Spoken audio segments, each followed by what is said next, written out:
first, then we'll discuss. Okay, तो आज का हमारा जो टॉपिक रहेगा वो बेसिकली लॉजिस्टिक रिग्रेशन रहेगा.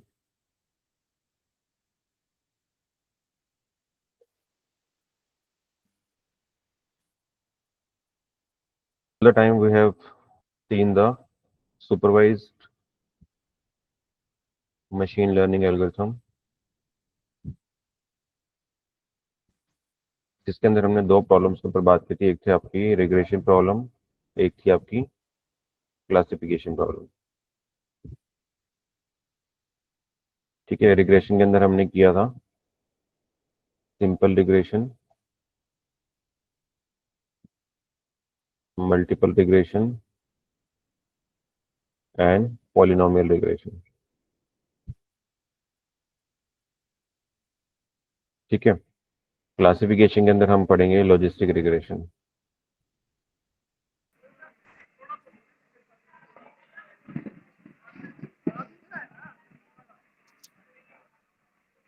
ठीक है, तो जो आपका आज का टॉपिक है दैट इज लॉजिस्टिक रिग्रेशन, ये आपका जो टाइप है that is a classification problem के ऊपर है. हमने डिस्कस किया था कि क्लासिफिकेशन और रिग्रेशन प्रॉब्लम क्या होती है. रिग्रेशन प्रॉब्लम जो होती हैं जिसका जो आउटपुट प्रॉब्लम है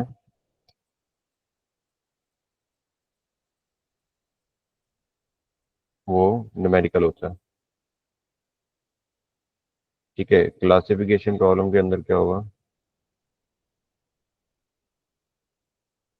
जो आपका आउटपुट प्रॉब्लम होगा वो आपका कैटेगोरिकल होगा. कैटेगोरिकल मतलब यस नो में आंसर होगा, 1 0 में आंसर होगा, मेल फीमेल में होगा, प्लेसमेंट हुई या नहीं हुई. ठीक है, तो इस तरह के जो आपका कैटेगोरिकल डेटा होगा उसके अंदर आपको आउटपुट कॉलम में आपको वैल्यूज मिलेंगी. तो अगर आपके पास आउटपुट कॉलम आपका कैटेगोरिकल है, that means the problem is a classification problem. If the output column is a numerical, that means the problem is a regression problem. तो अभी तक हमने जितना लीनियर रिग्रेशन पढ़ा है वो हमने रिग्रेशन मॉडल के ऊपर अप्लाई किया था, जिसके अंदर आपका जो आउटपुट कॉलम था वो न्यूमेरिकल था. ठीक है, तो before starting to the logistic regression I just discuss की लीनियर रिग्रेशन के मैट्रिसेस कौन से थे हमारे. एक ये टॉपिक रह गया था हमारा लीनियर रिग्रेशन मैट्रिक्स. मैट्रिक्स क्या होते हैं कि जिसके ऊपर हम अपने मॉडल को इवेल्युएट करते हैं.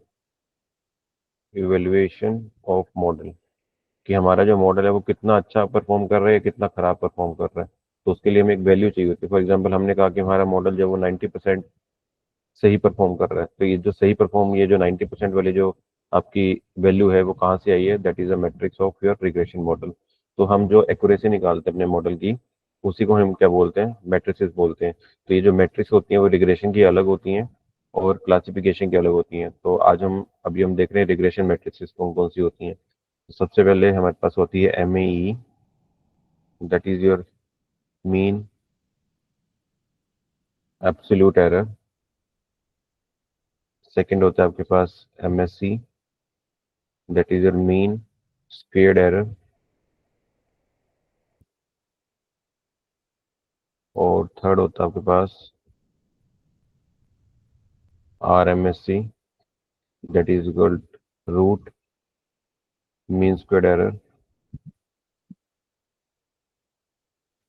और फोर्थ होता है आपके पास R2 स्कोर. ठीक है, तो जनरली जब भी हम अपने मशीन लर्निंग मॉडल को बना लेंगे, उसको ट्रेन कर देंगे, तो विल सी कि हमारा मॉडल कितना एक्यूरेट रिजल्ट दे रहा है. तो उसके लिए आप ये सारे मैट्रिसेस यूज करते हो. ठीक है, जनरली हम R2 स्कोर निकालते हैं अपने मॉडल का. R2 स्कोर आपको ये बताता है कि आपका जो आपका मॉडल है उसके अंदर इनपुट कॉलम आपके आउटपुट कॉलम को प्रिडिक्ट करने के लिए कितने यूज हो रहे हैं. ठीक है, ये हम वन बाय वन अभी डिस्कस कर रहे हैं. तो first will start with MAE, that is your mean absolute error.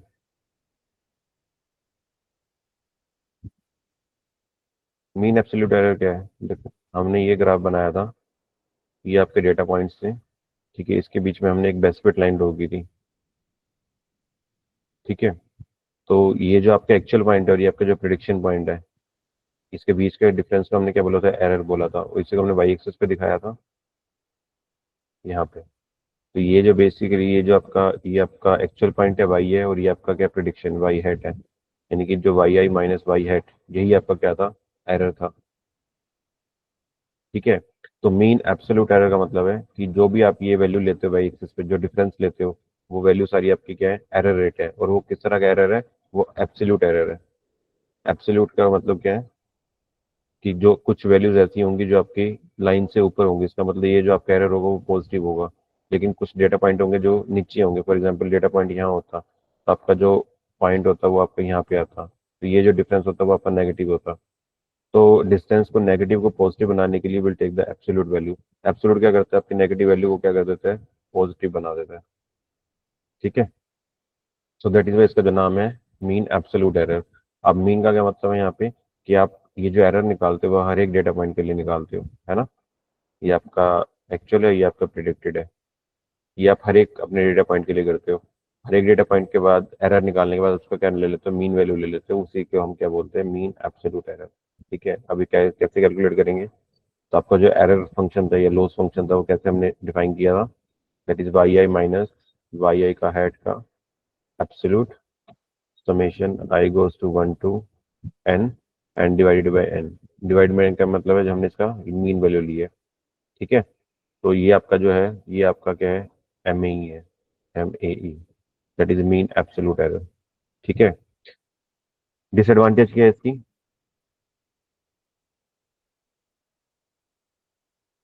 कि जो आपका एब्सोल्यूट वैल्यू होती है, जब आप उसका ग्राफ बनाते हो तो उसका ग्राफ इस तरह से बनता है। This is the graph of absolute. ठीक है। मैं इसको सही तरीके से प्लॉट कर देता हूँ। यस, जो एब्सोल्यूट ग्राफ होता है that is not differentiable, not, ये डिफरेंशिएबल नहीं होता। अगर ये ग्राफ डिफरेंशिएबल नहीं है, आपको याद होगा हमने जो अपने लीनियर रिग्रेशन वाला लॉस फंक्शन निकाला था, उसके अंदर हमने क्या निकाला था, आपको मिनिमम पॉइंट खोजना था, ये स्लोप खोजना था आपको, है ना। ग्रेडियंट डिसेंट में हमने यहाँ तक पहुंचना था, तो यहाँ तक पहुंचने के लिए हम क्या निकालते थे, हर एक पॉइंट पे उसका स्लोप कैलकुलेट करते थे। और स्लोप कैलकुलेट कैसे करते थे आपको, अगर आपको स्लोप निकालना था, स्लोप के लिए क्या करते थे, आप उस पर्टिकुलर पॉइंट का डिफ्रेंसिएशन ले लेते थे, है ना। अगर आपके पास ये फंक्शन था और उसको जीरो के इक्वल लिख देते थे, that is how we are calculating the slope. But अगर आपके पास जो जिस पर्टिकुलर पॉइंट का अगर आप स्लोप निकाल रहे हो, अगर वो वैल्यू एब्सोल्यूट है, तो आप उसको कभी भी डिफरेंशिएट नहीं कर पाओगे, because this graph is not differentiable. So that is why हम एम ए ही नहीं लेते हैं, हम एम ए को कंसीडर नहीं करते हैं। ठीक है। तो उसके लिए फिर आपके पास सेकेंड ऑप्शन आता है M S C, that is mean squared error.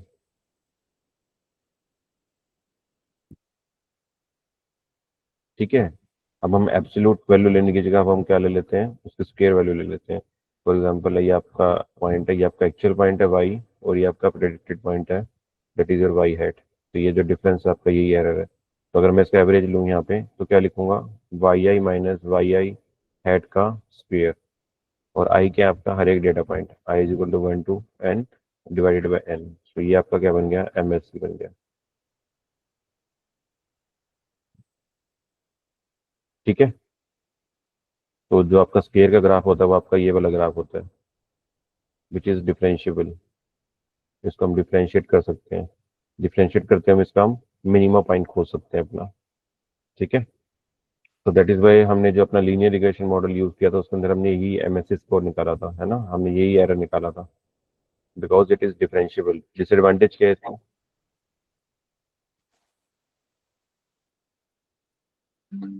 Disadvantage is कि अगर आप इसका वैल्यू को स्क्वेयर के अंदर, if outlier is present, for example आपके पास एक पॉइंट है जो है आपका एज ए आउटलायर है, वो आपका यहाँ पे लाई करता है, दिस इज योर आउटलायर।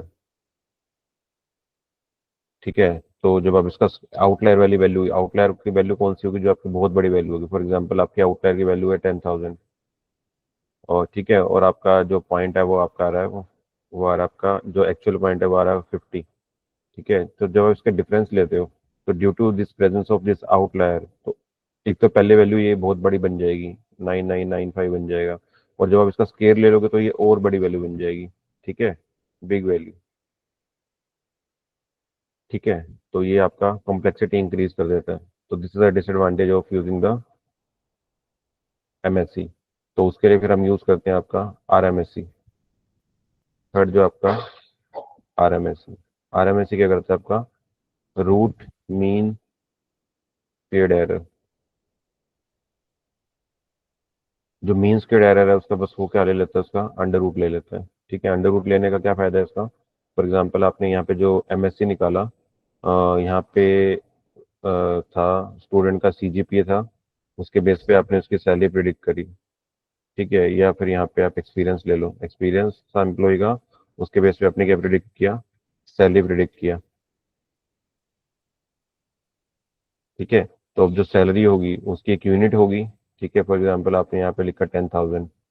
ठीक है, तो यहाँ पे 1,000 करके यूनिट होगी, है ना। तो जब आप क्या करते हो, इसका स्क्वायर लेते हो तो ये वाली यूनिट का स्क्वायर हो जाता है, तो के स्क्वायर आ जाता है यहाँ पे। तो इसको नॉर्मलाइज करने के लिए हम क्या ले लेते हैं, इस पर्टिकुलर थिंग का, ये स्क्वायर का मैं क्या ले लेता हूँ, अंडर रूट ले लेता हूँ, using the R M S square. तो ये नॉर्मलाइज हो जाती है value, that is again in the 1,000 value. ठीक है, तो बेसिकली आपको यूनिट को जब नॉर्मलाइज करना हो तो you will use the R M S score. Fourth जो आप जनरली यूज करते हो, मोस्टली यूज जब आप अपने मॉडल को इवेलुएट करते हो कि आपका मॉडल कितना एक्यूरेट रिजल्ट निकाल रहा है, तो उसके लिए आप आर टू स्कोर यूज करते हो। आर टू स्कोर आपको ये बताते हैं कि आपका मॉडल कितना एफिशिएंट है। ये निकालते कैसे R two score, R two score होता है 1 - sum of square of R, sum of square और F. This is a formula to calculate the, अब इसके अंदर ये क्या है, देखो this is your S S R का मतलब आपके पास sum of squared for regression, और ये आपका सम ऑफ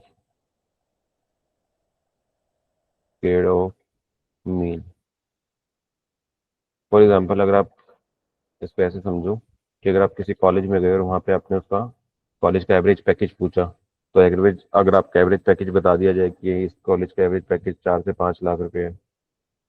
ठीक है, लेकिन वो 4 से 5 लाख वाला जो एवरेज प्राइस है वो फॉर एग्जांपल आपका इस तरह से बना कि आपका स्टूडेंट का जो सीजीपी है और उसके बेसिस पे आपने उसका सैलरी प्रिडिक्ट किया। फॉर एग्जांपल एक बंदे का सीजीपी है 8.5, उसका पैकेज लगा 5 लाख का। एक का है 3 सीजीपी, उसका लगा 1.5 लाख का, 1 लाख का।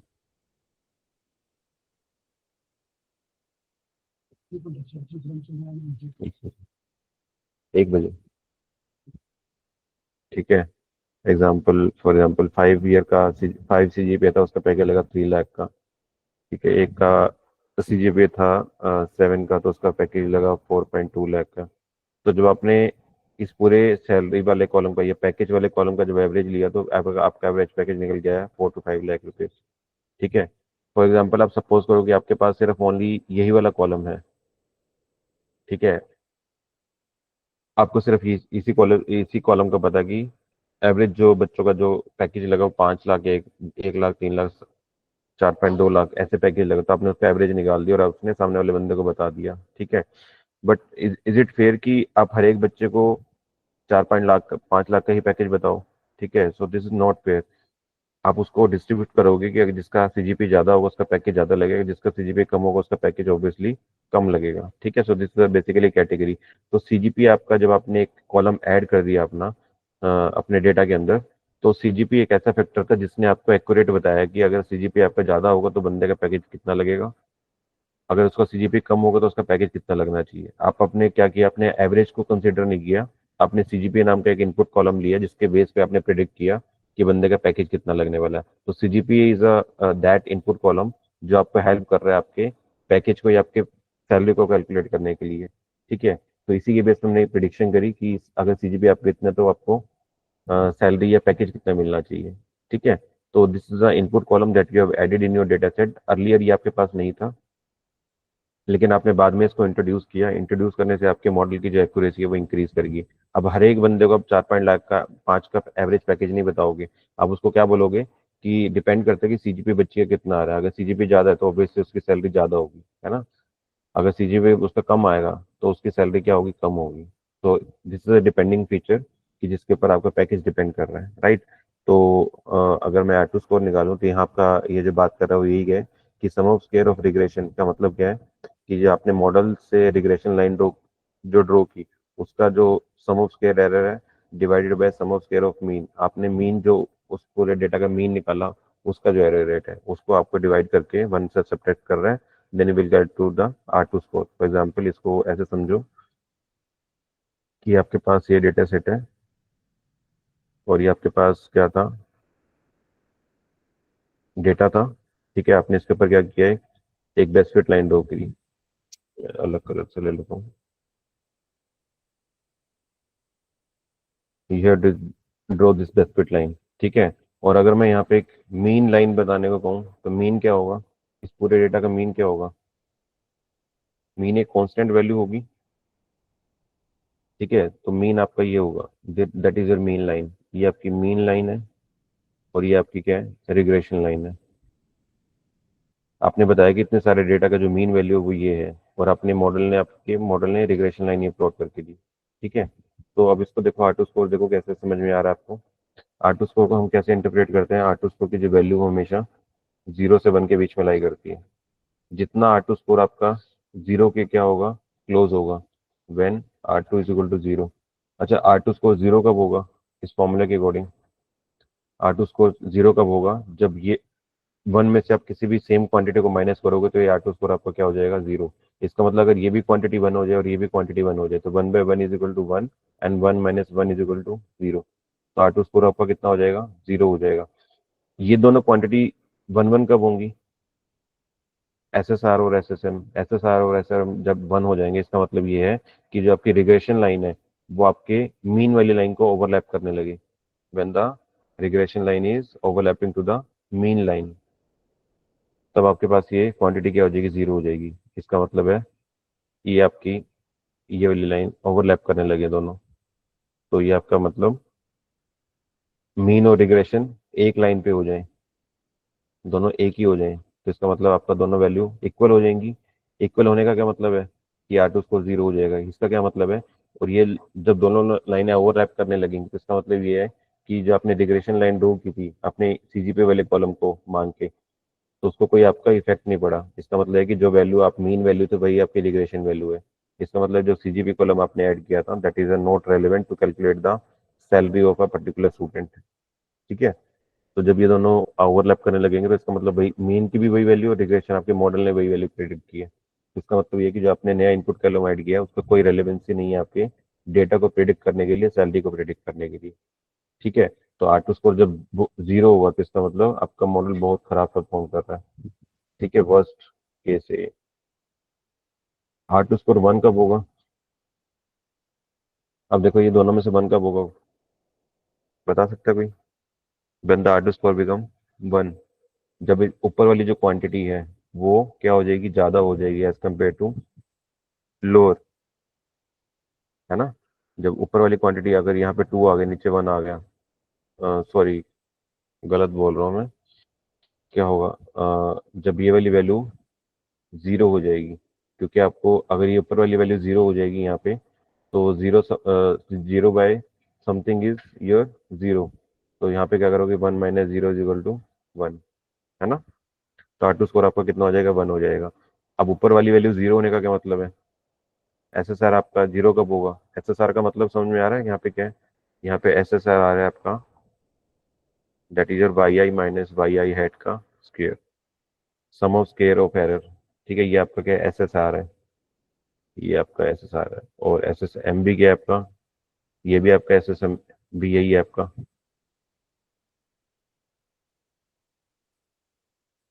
ठीक है, ये भी आपका एवरेज है। तो दोनों क्वांटिटी, ये this is your 1 minus SSR divided by SSM। तो R2 स्कोर आपका 1 कब होगा, जब आपके पास ये वाला जो वैल्यू वो 0 हो जाए। इसका 0 होने का क्या मतलब है कि अगर आपके पास ये डेटा पॉइंट थे और आपके मॉडल ने ये लाइन प्रिडिक्ट करी, अगर आपके मॉडल की जो ये लाइन है ये प्रिडिक्शन लाइन है, ये आपके एक्चुअल पॉइंट है, तो ये वाला जो पॉइंट है इसका एरर कितना होगा, 0। ये आपका प्रिडिक्शन पॉइंट है, यही आपका एक्चुअल पॉइंट है, इसका भी एरर कितना, 0 हो। तो 0 + 0 इज इक्वल टू 0। इसका मतलब है आपके पास मॉडल ने कुछ भी गलती नहीं करी।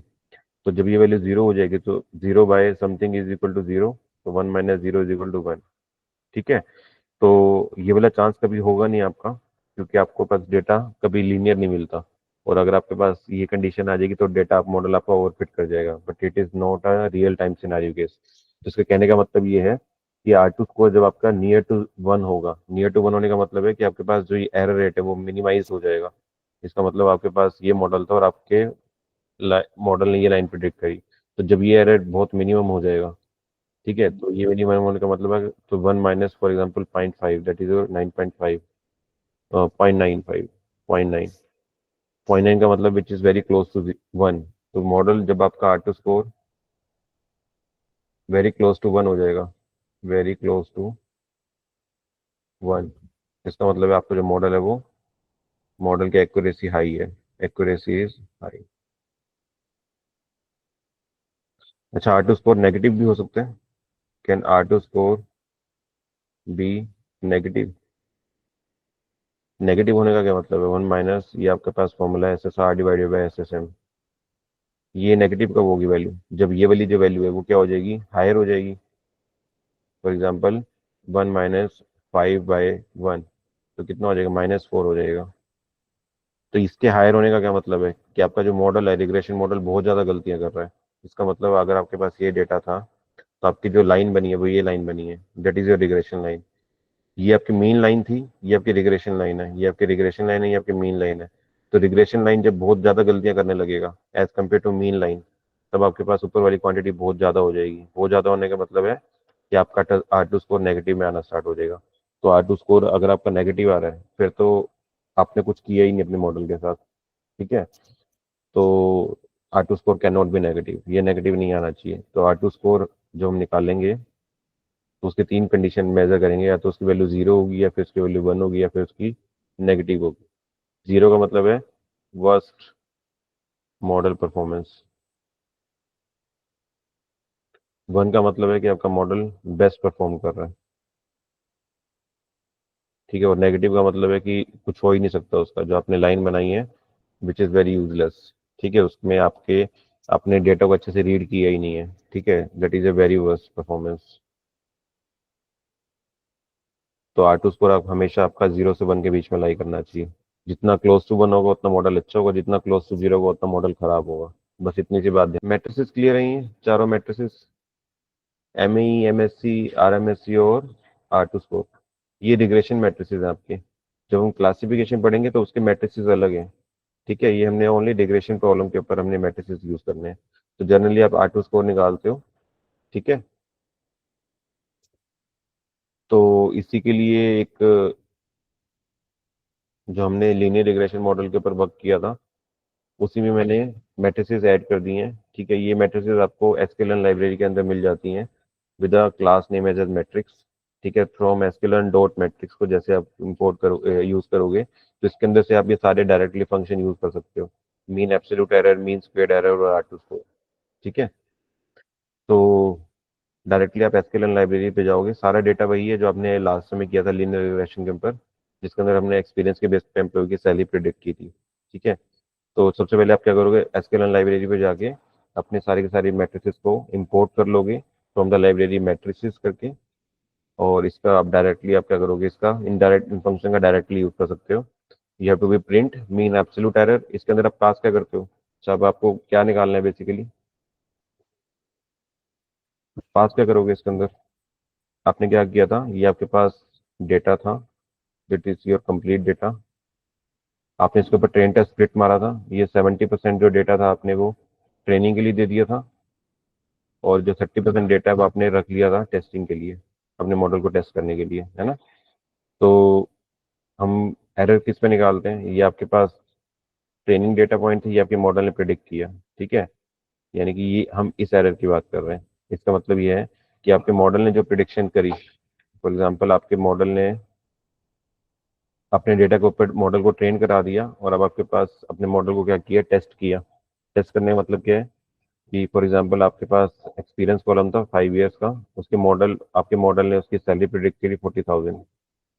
ठीक है, और आपके एक्चुअल डेटा सेट के अंदर ये आपके पास एक्चुअल डेटा सेट था जिसको आपने डिवाइड किया था 70-30 के रेशो में। ये आपका ट्रेनिंग पॉइंट था और ये आपका टेस्टिंग पॉइंट था। ठीक है। टेस्टिंग के अंदर आपने एक कॉलम को बचा के रखा था जिसमें आपकी सैलरी उसने बताया था कि ये होनी चाहिए। अब आपके आपने मॉडल को क्या किया, आपने प्रिडिक्शन लाइन बनाई और अपने मॉडल को दिया 5 ईयर एक्सपीरियंस वाले बताओ कि कितनी सैलरी होगी। आपके मॉडल ने कहा कि उसकी सैलरी 40,000 होनी चाहिए। तो अब आप उसको कंपेयर करोगे अपने टेस्टिंग डेटा से, क्या 5 ईयर वाले की हमारी जो सैलरी गिवन थी 42,000 क्या उसके आसपास है? तो इसका जो डिफरेंस आ रहा है दैट इज 2,000। यही आपका क्या है, एम ही है, यही आपका एरर है। ठीक है, क्लियर है। तो जब हम अपना निकालेंगे, एरर निकालेंगे, तो हम उसमें क्या क्या भेजेंगे? एक तो अपना वाई टेस्ट वाला डेटा भेजोगे, यानी ये वाला जो टेस्टिंग वाला डेटा है आपका, ये आपका ट्रेनिंग डेटा है। ट्रेनिंग डेटा के हमने दो पार्ट कर दिया, आपका एक्स पैरामीटर, ये वाई पैरामीटर।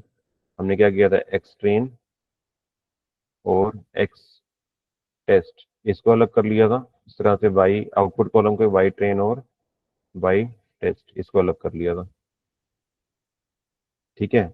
अब हमने क्या किया था, इतने इतने सब पे तो हमने क्या किया था, मॉडल को ट्रेनिंग के लिए भेज दिया था यूजिंग द फिट फंक्शन, और हमने इसको अब टेस्ट करने के लिए रखा था। ठीक है। अब हमने क्या किया, एक्स एक्स का मतलब है ये आपकी ये वाली वैल्यू, आपने 5 दिया, तो बताओ कि वाई की वैल्यू कितनी होगी। तो उसने बताया कि 40,000 होगी, लेकिन एक्चुअल में जो आपकी वैल्यू थी टेस्टिंग के अंदर वो 42,000 थी। तो ये आपके मॉडल ने प्रिडिक्ट किया वैल्यू और ये आपकी एक्चुअल वैल्यू थी। तो अब इसके अंदर क्या वैल्यू देते हो, जब आप मीन एम ए सी निकालोगे, एम ए ई निकालोगे, तो वाई टेस्टिंग डेटा और वाई प्रिडिक्शन डेटा, ये आपके मॉडल ने जो प्रिडिक्ट किया, इन दोनों के बीच का जो एरर है वो हर एक डेटा पॉइंट के लिए निकालेगा और आपको उसका मीन वैल्यू कैलकुलेट करके देगा।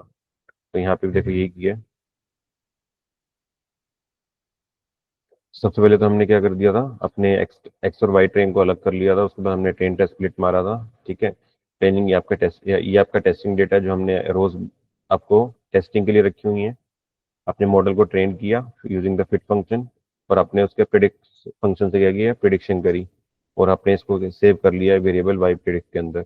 ठीक है। तो अब ये जो आपके चार आपके टेस्टिंग कॉलम से या रोज थी, इस चारों के कोरस्पॉन्डिंग उसने एक value the, that is your output column, ये आपका वाई प्रिडिक्शन वाला कॉलम है।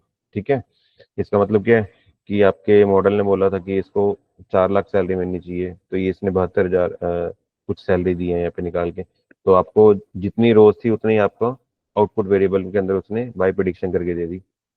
ठीक है। अब आपने क्या करना है, अपने एरर निकालना कि कितना एरर है। तो एम ई निकालेंगे हम सबसे पहले, that is a mean absolute error. उसके अंदर आप क्या भेजे हो, जो आपका वाई टेस्टिंग वाला डेटा है, ये आपका ये वाला जो डेटा है, और आप इसके बीच में बाई प्रिडिक्शन वाली ये वाली जो वैल्यूज है, ये वैल्यूज और ये values,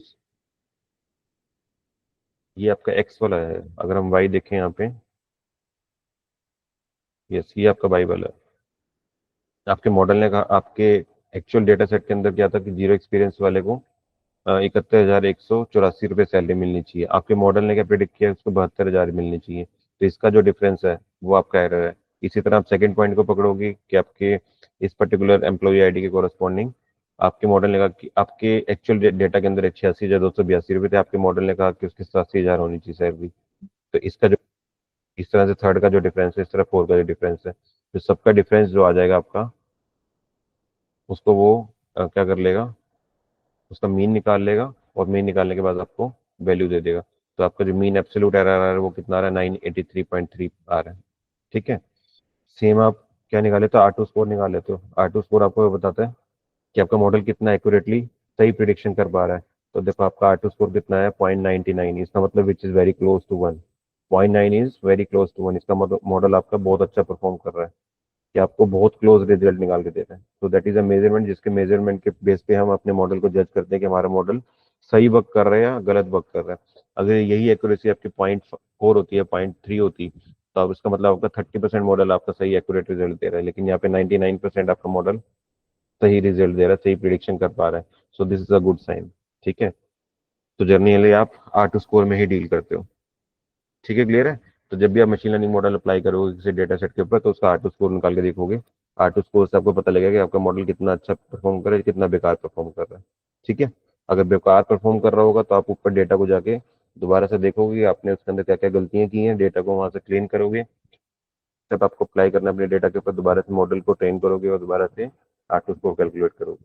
then you will compare कि प्रीवियस वाला R2 स्कोर क्या था और आपका नया R2 स्कोर क्या है। Now will move to the today's topic, that is your logistic regression.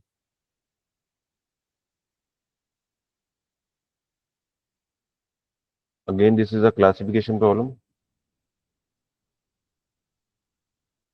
Classification के अंदर आपके पास डेटा यस नो में होगा, ठीक है, मेल फीमेल में होगा, ठीक है, या स्टूडेंट की प्लेसमेंट हुई है नहीं हुई है, ठीक है। जहाँ पे भी आपके पास कैटेगरीज मिलेंगी वो आपके पास आउटपुट कॉलम होगा, उसके बेस पे यू विल डिसाइड कि प्रॉब्लम आपकी क्लासिफिकेशन या रिग्रेशन प्रॉब्लम है, ठीक है। फॉर एग्जांपल आपके पास डेटा है नंबर ऑफ आवर्स का, और उसके बेस पे आप प्रेडिक्ट कर रहे हो कि स्टूडेंट फेल होगा या पास होगा, फेल और पास, ये आपके पास कॉलम है। आपने बोला कि 2 घंटे जो पढ़ाई कर रहा है वो फेल होगा, 4 घंटे पढ़ रहा है वो भी फेल होगा, 6 घंटे पढ़ रहा है वो भी फेल होगा, 8 घंटे जो पढ़ाई कर रहा है वो पास हो जाएगा, 10 घंटे जो पढ़ाई कर रहा है वो पास हो जाएगा। ये आपके पास एक डेटा सेट है,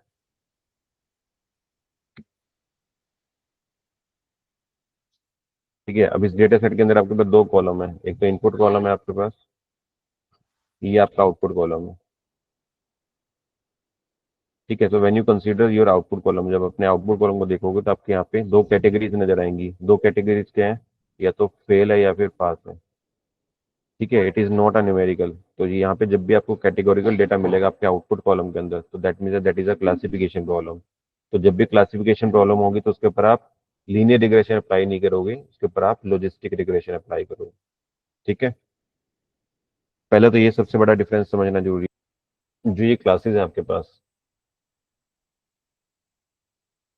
सो the classes can be a binary or multi.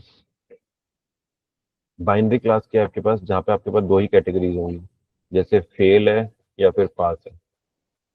आपके पास 2 ही ऑप्शन है, या तो मेल है या फीमेल है, ठीक है। ऐसे आपके पास 2 ही ऑप्शन मिलेंगे आपको अपने आउटपुट कॉलम के अंदर।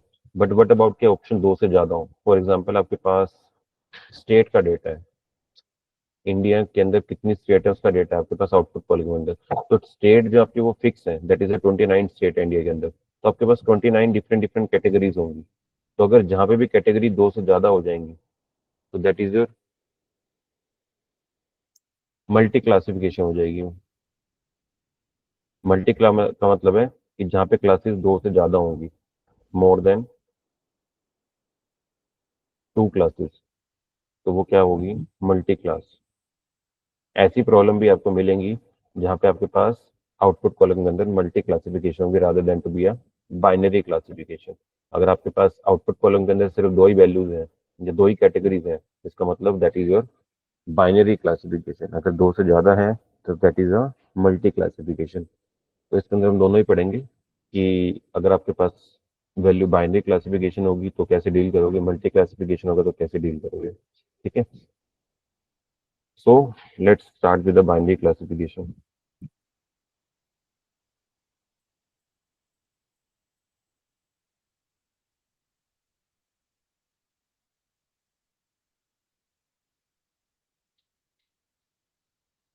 बाइनरी क्लासिफिकेशन का, ठीक है, अगेन सबसे पहले तो ये देखो कि logistic regression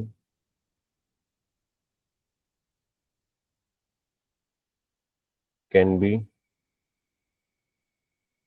solve with linear regression.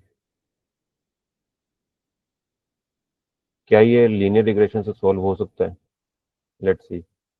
For example आपके पास अभी हमने डेटा बनाया था, नंबर ऑफ आवर्स का डेटा था, उसके बेस पे आपने प्रिडिक्ट किया था कि स्टूडेंट परफॉर्मेंस, ये आपके पास कॉलम है। 2 घंटे वाला फेल हो गया, 4 घंटे वाला भी फेल हो गया, 6 घंटे वाला भी फेल हो गया, 8 घंटे वाला पास हो गया, और 10 घंटे वाला पास हो गया। फॉर एग्जाम्पल आपके पास एक डेटा सेट है। तो जब आपने इसको ड्रॉ किया अपने ग्राफ के ऊपर, तो मैं एक्स एक्सिस पे नंबर ऑफ आवर्स ले लेता हूँ और वाई एक्सिस पे स्टूडेंट परफॉर्मेंस ले लेता हूँ, ठीक है।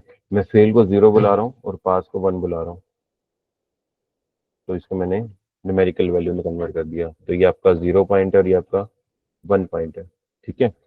तो ये 2 है, 4 है, 6, 8, 10, 12। ठीक है। तो अगर मैं इसको प्लॉट करूँ ग्राफ के ऊपर, तो जो आपका 2R वाला बच्चा है वो क्या हो गया, यहाँ पे फेल हो गया। इसका मतलब ये पॉइंट है आपका। 4 वाला भी फेल हो गया, 6 वाला भी फेल हो गया, 8 वाला क्या हो गया, पास हो गया। ये वाला पास वाला है, तो इसका मतलब ये पास हो गया। 10 वाला भी क्या हो गया, पास हो गया। ठीक है।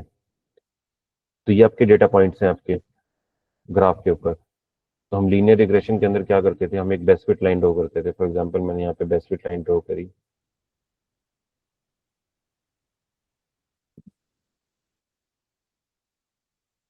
ये आपने बेस्ट फिट लाइन ड्रॉ करी।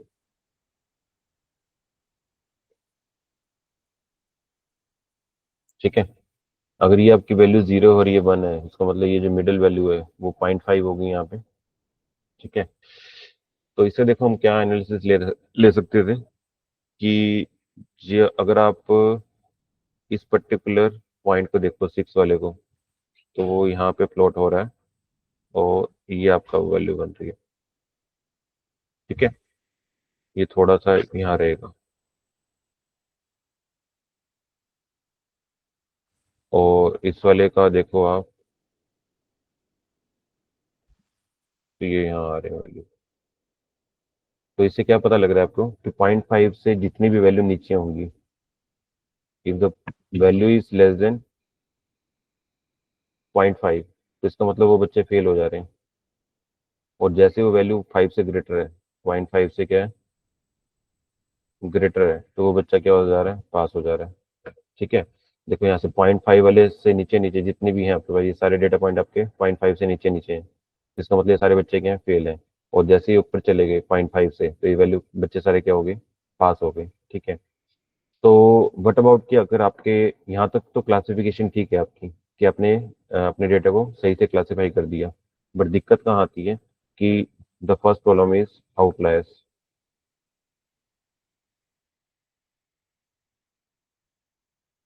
अगर आपके डेटा के अंदर आउटलायर प्रेजेंट है, फॉर एग्जांपल आपके पास एक पॉइंट है जो कि आपका एक आउटलायर है और वो यहाँ पे है। ठीक है, ये आपका आउटलायर है। अब जब ये वाला डेटा पॉइंट आपके साथ आ जाएगा, तो आपकी जो बेस्ट फिट लाइन थी, अब ये टिल्ड कर जाएगी थोड़ा सा, अब वो ऐसे बनेगी।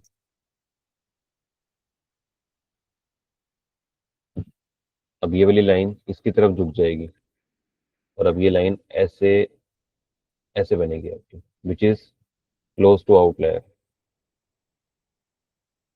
ये वाली लाइन, इसको थोड़ा और क्लियर बना लेता हूँ। Now this line becomes more towards the outlier. ठीक है। देखो इसके इस तरफ से झुकने पे क्या हुआ, कि अब आपके पास जो बच्चा पहले यहाँ पे क्या हो जा रहा था, अगर आप यहाँ पे इस वाले पॉइंट को नोट करो, 8 घंटे वाले को, आपके मॉडल ने क्या बोला कि अब आपकी ये बेस्ट फिट लाइन है। ठीक है। अगर आप इसको प्लॉट करो, तो आपका ये वाली लाइन ये प्लॉट होती है। ठीक है।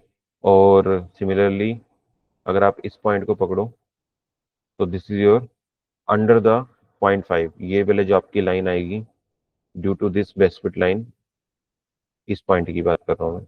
ठीक है, 8 घंटे वाले की। आपके मॉडल ने क्या कहा कि 8 घंटे जो पढ़ाई कर रहा है, अगर उसकी वैल्यू लेस देन 0.5 है, तो हमने उसको क्या डिक्लेयर किया था कि वो फेल हो जाएगा। तो due to this best fit line, अब ये बंदा क्या हो गया, फेल हो गया। जबकि 8 घंटे वाला बंदा पास होना चाहिए था। ठीक है। तो जब तक ये लाइन आपकी ये वाली लाइन थी, आउटलायर प्रेजेंट नहीं था, तो तब तक आपकी क्लासिफिकेशन सही से हो रही थी। लेकिन जैसे ही आपके डेटा के अंदर एक आउटलायर आ गया, तो ये लाइन आपकी क्या होगी, झुक गई टुवर्ड्स द आउटलायर।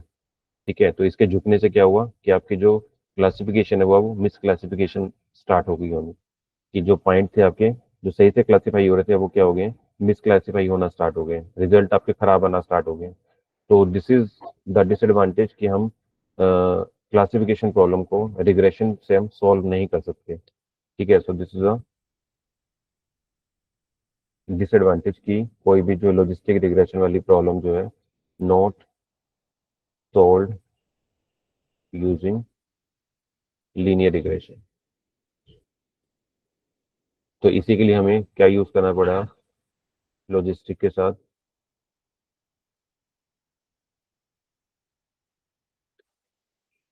अब हम क्या करेंगे इसको, ये लाइन जो पहले आपकी ऐसी बन रही थी,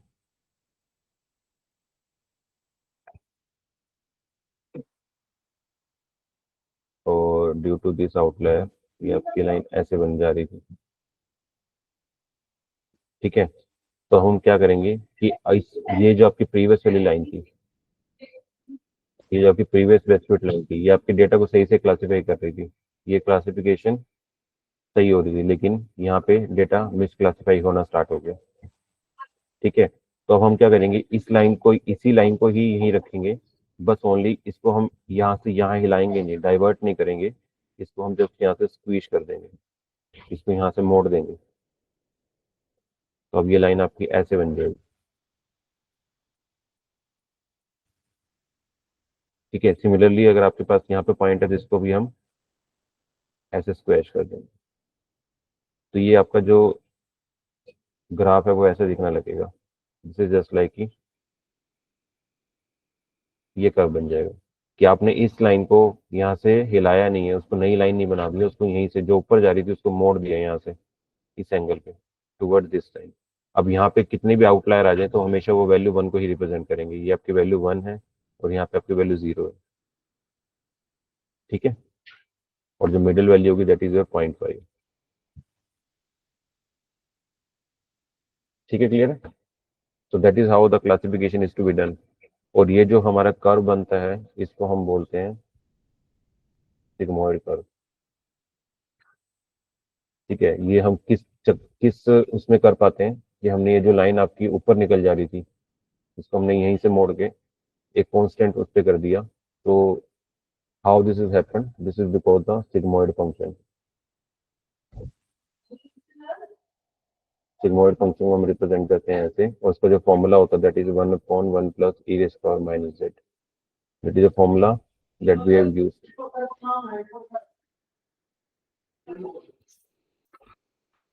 ठीक है, लंच भी आया ना। लंच के लिए बुला रहे हैं क्या? लोगों को नहीं पता, नहीं वो लंच मंगा तो शायद मैंने लिया। अच्छा, ठीक है, तो this is a sigmoid function जिसके कारण से हम ये अपने वैल्यूज को इस रेंज में लेके आ पाते हैं। तो सिग्मोइड फंक्शन का यूज कर, सिग्मोइड फंक्शन क्या करेगा, आपकी सारी डेटा वैल्यूज को 0 और 1 के भी रेंज में ले आएगा। अब कोई भी वैल्यू इस रेंज से बाहर नहीं होगी, हर कोई वैल्यू आपके ग्राफ में इसी रेंज में लाई करेगा। ये आपका 0.5 होगा, ये आपका 1 होगा, ये आपका 0 होगा। तो every point in your data should be lie in this particular 0 to 1 की रेंज में। अब वो ना तो बाहर जाएगा, ना वो कोई आउटलायर बनेगा, जो भी आउटलायर है उसको वो स्क्वीज कर देगा सिग्मोइड फंक्शन और उसको 1 की रेंज में ले आएगा। ठीक है, और जो सबसे छोटी वैल्यू होगी, खराब वैल्यू, उसको वो 0 की रेंज में ले आएगा। So this is the use of a sigmoid function to classify the points in your data set. अपने डेटा के अंदर अपने सारे क्लासेस को आप सही से क्लासीफाई कर पाते हो यूजिंग द सिग्मोइड फंक्शन। ठीक है, क्लियर है यहाँ तक? Okay, I will take a 2 minute break, HOD sir बुला रहे हैं, मैं 2 मिनट में आया, इतने इसको समझ